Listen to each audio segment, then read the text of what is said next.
बढ़ते भागे मौलाना झांगुर को लेकर एजेंसियों की जांच अब तेज हो चली है। अवैध धर्मांतरण नेटवर्क को लेकर जांच तेज हो गई है। एजेंसियों को विदेशी फंडिंग के सबूत मिले हैं, बांग्लादेशी पर्चे भी बरामद किए गए हैं, जिसके बाद अब एकाएक कर पूरे इस नेटवर्क को ध्वस्त किया जा रहा है। इस नेटवर्क से जुड़े हर एक इंसान का पर्दाफाश हो रहा है। ऐसे में अलग अलग जगहों पर ये कार्रवाई तेजी से बढ़ती नजर आ रही है। बड़े खुलासे लगातार हो रहे हैं। इस पूरे मामले में विदेशी फंडिंग को लेकर खुलासा हुआ है और इसी के साथ यहाँ पर बांग्लादेश का नाम भी इसमें सामने आया है। बांग्लादेश के पर्चे भी बरामद किए गए हैं, जिसके बाद यहाँ पर ये पूरी तरीके से खुलासा हो चला है कि झांगुर बाबा द्वारा हर एक तरह के हथकंडे अपनाए जा रहे थे धर्मांतरण के लिए और ऐसे में वो बड़े लेवल पर इस नेटवर्क को पहुंचाना चाह रहे थे। हालांकि पहले से ही बहुत दूर तक इस नेटवर्क को फैला चुके थे, लेकिन अपने इन मंसूबों को पूरी तरीके से और मजबूत करना चाह रहे थे। इसलिए यहाँ पर टीम बनाना भी वो शुरू कर चुके थे। 50 लोगों की टीम को उन्होंने अपने घर में रखा हुआ था, जो कि पूरे इस नेटवर्क में उनका सहयोग कर रही थी। महिलाओं की टीम अलग से बनाई गई थी और ऐसे में इन टीमों को कार्य पर हर वक्त लगाया जाता था। धर्मांतरण के लिए किस तरीके से लोगों के अंदर भय का माहौल पैदा करना है, किस तरीके से लोगों को लालच देना है, लोगों के ब्रेन वॉश कैसे करने हैं, इन तमाम गतिविधियों पर कार्य हमेशा ही चलता रहता था। यानी कि पूरी तरीके से मंशा जो है वो साफ हो चली है और पूरे देश में, पूरे भारत में इसी तरीके से इस नेटवर्क को तेजी के साथ फैलाने का ये पूरा बड़ा मकसद था, जिसका पर्दाफाश हुआ और अब इसके बाद इस पूरे नेटवर्क को ध्वस्त किया जा रहा है। और ये वो घर है जो तस्वीरों में आप देख पा रहे हैं। यह आलिशान कोठरी बंगला जिसमें बैठकर इस नेटवर्क को ऑपरेट किया जा रहा था, उसको मिट्टी में मिलाने का काम किया जा चुका है। झांगुर बाबा पर सनसनीखेज खुलासे लगातार हो रहे हैं। झांगुर बाबा औरंगजेब को आदर्श मानता था। औरंगजेब से जुड़ी किताबों को पढ़ा करता था झांगुर बाबा। 40 देशों में पेठ 20,000 शागिर्द होने की धूस जमाया करता था। कलमा पढ़ाने, मांस खिलाने का वीडियो भी बनाया करता था। फर्जी मुकदमे दर्ज कराने की धमकी भी दिया करता था। फंड को सुरक्षित करने के लिए झांगुर ने ट्रस्ट भी बना रखा था। यूपी एटीएस की पूछताछ में ये बड़े खुलासे हुए हैं। आप देखिए, यहाँ पर जो पुरुष आते थे उनको पूरी तरीके से प्रेशराइज किया जाता था धर्म परिवर्तन के लिए। जब वो बातें नहीं सुनते थे, बातें नहीं मानते थे, तो ऐसे में महिलाओं की जो फौज खड़ी की थी, ऐसे में उनको धमकी दिलवाई जाती थी उन महिलाओं से कि वो यौन उत्पीड़न का केस उन पर दर्ज करा देंगी और दबाव बनाने के 100 तरह के हथकंडे अपनाए जाते थे इस महल में धर्मांतरण के लिए। लेकिन अब हर एक चीज का खुलासा हो रहा है। झांगुर बाबा पर सनसनीखेज खुलासे लगातार हो रहे हैं। मामले में तेजी के साथ कार्रवाई आगे बढ़ रही है। 40 देशों में पेठ अपने बनाने की वो बातें यहाँ पर क्या करते थे।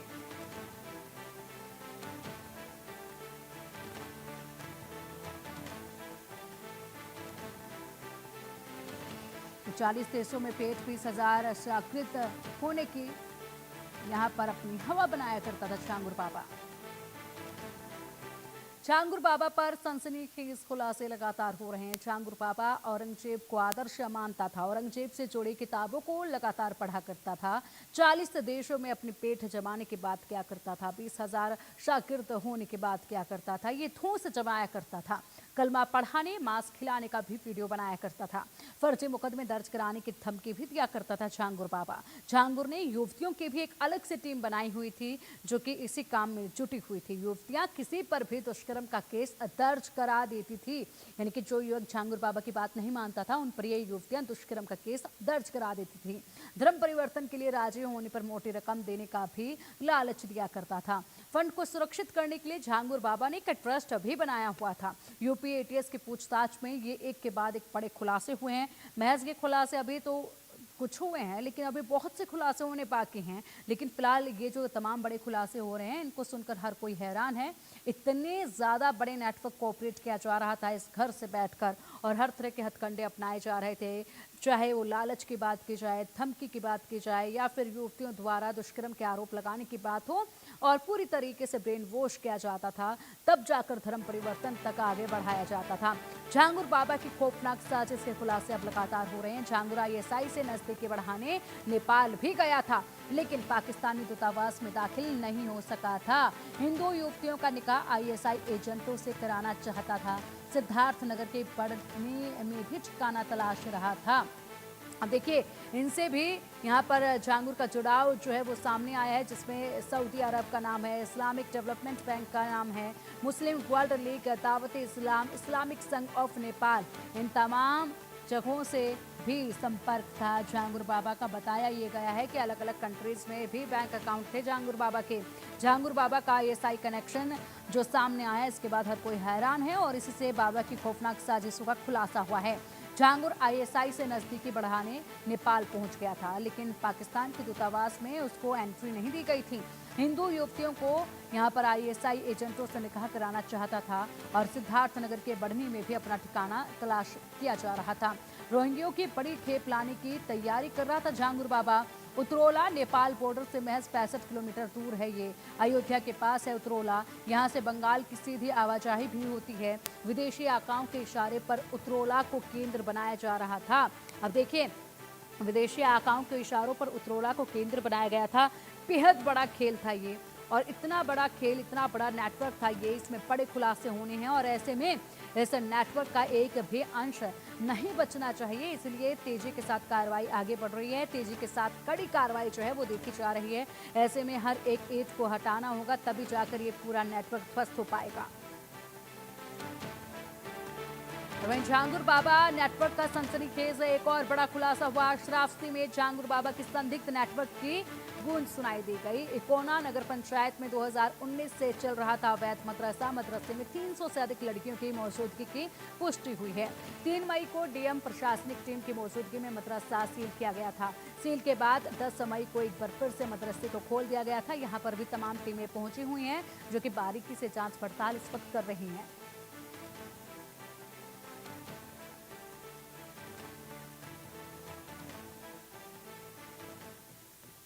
ये जो प्रश्नगत मदरसा है जामिया नूरिया फातिमा दिलबना, ये कोना के रहमानपुरा क्षेत्र में है और इसके जो संचालक हैं वो श्री सैयद सिराजुद्दीन हैं। इसमें कुछ गोपनीय सूचनाओं इस प्रकार की प्राप्त हुई थी।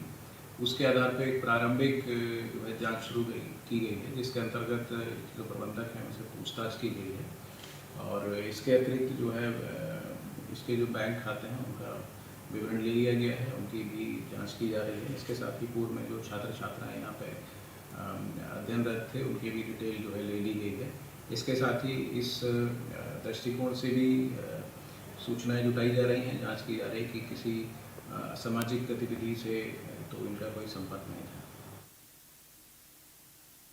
अवैध धर्मांतरण रैकेट के सरगना जमालुद्दीन और झांगुर बाबा की कहानी गजब है। एक समय सड़कों पर अंगूठी और नग बेचने वाला झांगुर न केवल 100 करोड़ की संपत्ति का मालिक बन गया, बल्कि उसने अपने काले साम्राज्य को संचालित करने के लिए 50 युवकों की एक टास्क फोर्स तैयार की थी। ये फोर्स झांगुर बाबा के इशारों पर काम करती थी। यूपी ATS अब इसके जांच में जुटी हुई है, तलाश रही है 50 पापी कौन है। इस रिपोर्ट में देखिए।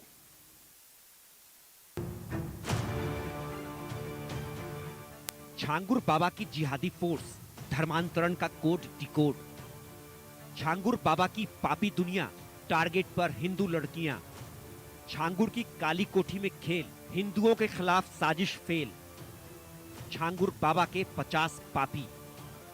धर्मांतरण रैकेट के सरगना जमालुद्दीन उर्फ झांगुर बाबा की जिहादी कहानियों का एक एक पन्ना पलट रहा है। झांगुर सलाखों में है और उसकी शैतानी साजिशें लगातार खुल रही हैं। तमाम खुलासों के बीच एक और सनसनीखेज खुलासा हुआ है। झांगुर बाबा ने अपने काले साम्राज्य को चलाने के लिए 50 युवकों की एक टास्क फोर्स भी तैयार की थी। झांगुर बाबा की ये फोर्स सारे काले कारनामों को अंजाम देती थी। झांगुर बाबा के ये 50 गुंडे धर्मांतरण के अलावा लोगों में खौफ बनाते थे। ये झांगुर बाबा की आलीशान कोठी में ही रहते थे और अब ATS इन सभी 50 युवकों की तलाश कर रही है। कहा जा रहा है कि बाबा की कोठी में युवकों का ब्रेन वॉश होता था। सिर्फ यही नहीं, धर्मांतरण का मास्टरमाइंड झांगुर बाबा पूरे इलाके की डेमोग्राफी बदलना चाहता था। धर्मांतरण के काले खेल के साथ साथ गरीब लोगों की जमीन छल और बल के जरिए हड़पने का भी काम किया जा रहा था। पीड़ित रहबारा खातून रब्बानी ने इंडिया न्यूज पर एक्सक्लूसिव जानकारी देते हुए बताया कि कैसे झांगुर बाबा और उसके गुर्गे मजलूम बेवा महिला के पति की मौत के बाद जमीन कब्जा कर रहे थे। धर्मांतरण के मास्टरमाइंड जमालुद्दीन जलालुद्दीन उर्फ झांगुर बाबा से जुड़ी कई सारी ऐसी घटनाएं हैं जो सिर्फ धर्मांतरण तक ही पाबस्ता नहीं है। बल्कि उन लोगों की ज़मीनों पर कब्जा करने की भी कहानियां हैं जो आज भी चीख चीख कर कह रही हैं। हमारे साथ यहाँ पर जो मौजूद हैं ये छांगुर बाबा और उनकी धर्मांतरण गैंग की एक पीड़िता हैं। उनसे बात करेंगे और उनसे पूछेंगे क्या हुआ था और किस तरह से ये पूरी घटना हुई। क्या नाम? रहबरी क्या हुआ था? आपके पति का इंतकाल हुआ 2017 में। इंतकाल हो गए। उसके बाद में जब ये छांगुर बाबा और क्या बोलत है मोहम्मद अहमद पैसा लगावे लागे और के बाद में हमारे मेरे नंद के लड़के वही सब कब्जा करे माँ आवे लागे सब कि हम कब्जा कैले हमें दियो। जमीन 65 बीघा रहा तो हम कह नहीं देवे। इजाज़ मुस्तफ़ा का बुलाए तो हमारे घर में ताला लगा दिया। हमारे घर में कुल हाल कर दिए, मुकदमा भी कर दिए, हरदम मुकदमा करते और पैसा उन्हीं छांगुरे बाबा लगावा था और मोहम्मद अहमद और उल्टे हमारे बहने ये बहने हुए समझो। तो ये बहने हमारे इन्हीं का बुलाएं तो इजाज़ मुस्तफ़ा का बुलाएं तो वह आए तो ताला खोलिन और किया था ताला उन्हीं सब बंद किन मोहम्मद अहमद छांगुर ये सब पैसा लगाए के घर में हाँ हाँ ताला बंद कर दिए थे। और सुहेल रहा मजहर रहा ये सब ताला लगाए दी ये घर में वहाँ से निकल जाओ और हम नहीं ये घर में है तो हर गुंजाइश हमारे जब पति मर गए तो हमें बहुत तकलीफ दी ये सब। तो हम इजाज़ मुस्तफ़ा का बुलाए। हम कहें भैया का कहे तो कहीं कि ऐसा है कि हम ताला खुलाए थे तब पूरा पुलिस शासन सब बुलाए के आए तो मेरे साथ में आए तो आप हमारी हेल्प करें। और उसके बाद वहाँ हम जो खुशी से उन्हें अपन थोड़ा बहुत उन्हें ज़मीन दे दिया। न हमें कुछ हुआ है हम अपने लग से जेब से वो पैसा लगाई किहीन तो उन्हें दे दें कि भैया थोड़े कम तो बोले आते थे छांगुर बाबा तब। नहीं जब वरासत हुआ तब वरासत जब करे दीन तब ये इन्हीं इजाज़ मुस्तफ़ा वरासत कराई। छांगुर बाबा इस्लाम का प्रचार नहीं बल्कि विदेशी रकम से अपनी जेब भरने के मंसूबे बना रहा था। छांगुर बाबा के लिए इस्लाम सिर्फ पैसा कमाने का जरिया था। इस्लाम और इस्लाम से जुड़ी किताबों की वो कितनी इज्जत करता था उसकी सच्चाई इंडिया न्यूज के संवाददाता अभिषेक सिंह ने एक्सक्लूसिव दिखाई है। जमालुद्दीन उर्फ छांगुर बाबा जिसे धर्मांतरण का मास्टरमाइंड और साथ ही साथ विदेशी फंडिंग के जरिए अरबों खरबों की संपत्ति बनाने को लेकर एटीएस ने गिरफ्तार किया है और इस पूरे मामले पर अलग अलग तरह से जांचें चल रही हैं। असल में कई सारी बातें हैं जो यहाँ पर उसके घर से भी साफ पता चल रही हैं। जिस तरह का आडंबर उसने फैला रखा था कि वो इस्लाम का प्रचार प्रसार कर रहा था, असल में उसका मुख्य एजेंडा सीधे तौर पर सिर्फ विदेशी फंडिंग का था। और ये कुछ तस्वीरें हैं उसके घर के ठीक बाहर बने इस हौज में। आप देखिए कि इस्लाम की पवित्र किताबों को किस बेतरतीबी से यहाँ पर फेंका गया है। ये बात साफ बताती है कि वो इस्लाम धर्म के बारे में क्या सोचता था। इस्लाम की जो पवित्र किताबें हैं वो यहाँ पर किस तरह से ज़मीन में कूड़े में पड़ी हुई हैं और ये साफ जाहिर होता है कि उसका मेन एजेंडा इस्लाम धर्म का प्रचार प्रसार के बजाय विदेशी फंडिंग के ज़रिए आलीशान ज़िंदगी और साथ ही साथ धर्मांतरण का ये गंदा खेल खेल कर वो ना सिर्फ विदेशों से फंडिंग अरबों रुपए मंगाना चाहता था बल्कि अपने परिवार के लिए लैंड बैंक पूरे देश भर में तैयार कर रहा था और एक अलग तरह का माहौल बना रहा था। खुद धर्मगुरु बनकर वो ये बताना चाहता था कि वो इस्लाम धर्म के लिए प्रचार प्रसार कर रहा है। लेकिन ये तस्वीरें इस बात को साफ जाहिर कर रही हैं कि उसके मन में इस्लाम धर्म के लिए क्या भावना थी। और देखिए उसके घर के ठीक बाहर ही किस तरह की तस्वीरें हैं। इससे बिल्कुल साफ पता चलता है कि उसका एजेंडा क्या था। उसका एजेंडा सीधे तौर पर विदेशी फंडिंग को लाना और अरबों खरबों रुपए की संपत्ति बनाना था जो देश भर के अलग अलग शहरों में खरीदी जा रही थी। कैमरामैन दीपक के साथ अभिषेक सिंह, इंडिया न्यूज, बलरामपुर। धर्मांतरण का काला खेल खेलने वाला छांगुर बाबा यूपी एटीएस की गिरफ्त में है। वहीं एक के बाद एक वो कई सारे राज खोल रहा है और कई सारी जानकारियां निकल कर बाहर आ रही हैं। सूत्रों की माने तो इसी घर के अंदर, इस महलनुमा घर जिसका दरवाजे को नेस्तनाबूद किया गया है, लेकिन इसके पीछे की इमारत अभी जस्ट की तरह से आप पीछे की इमारत देखिए, ये वो इमारत है जहां पर छांगुर बाबा अपने 50 ऐसे कारिंदों के साथ रहता था जिसकी एक बाकायदा उसने टास्क फोर्स की तरह तैयार कर रखी थी जो उसके कहने पर कुछ भी करने को तैयार रहते थे। उनका इस कदर ब्रेन वॉश किया गया था कि वो छांगुर बाबा के एक आदेश पर कानून और गैर कानूनी क्या है इस बात को भूल जाते थे। और शायद यही वजह है कि ऐसे लोगों का वो इस्तेमाल कर धर्मांतरण के अपने टारगेट्स को ढूंढा करता था और फिर मनचाही जगहों पर ले जाकर उनका धर्मांतरण किया जाता था। ये वो लोग हैं जिन्हें बाकायदा ट्रेनिंग भी दी गई थी और अब यूपी एटीएस इस बात का पता लगा रही है कि क्या इनका इस्तेमाल किसी राष्ट्र विरोधी घटना के लिए भी किया जा रहा था या फिर ये किसी इंटरनेशनल नए मॉड्यूल का हिस्सा है जिन्हें इसी घर में रहकर छांगुर बाबा घर के नीचे बने किसी तहखाने में ट्रेनिंग दे रहा था। क्योंकि तहखाने की बात भी सामने आई है जब इस इमारत को बनाने वाले बब्बू की तरफ से, जो बब्बू खान जिसने ये पूरी इमारत बनाई, उसकी तरफ से ये कहना है कि छांगुर बाबा चाहता था कि यहाँ पर एक तहखाना बने। उसने इनकार किया तो क्या बाबा ये तहखाना बनाने में कामयाब हुआ? यूपी एटीएस इन सारी बातों पर भी कड़ी निगरानी रख अब पड़ताल कर रही है। छांगुर बाबा ने 50 युवकों की जो फोर्स तैयार की थी, वो फोर्स बाबा के हर हुक्म को बिना सवाल उठाए मानती थी। ये युवक बाबा के इशारे पर धर्मांतरण की गतिविधियों में शामिल थे।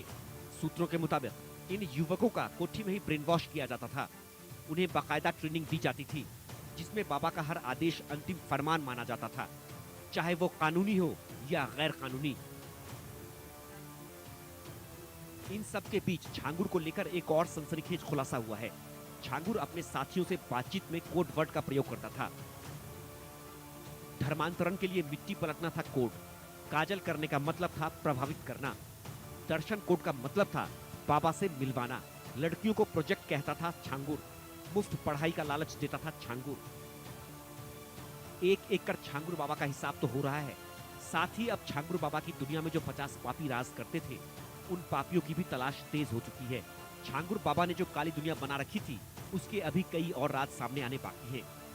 Bureau report, India news.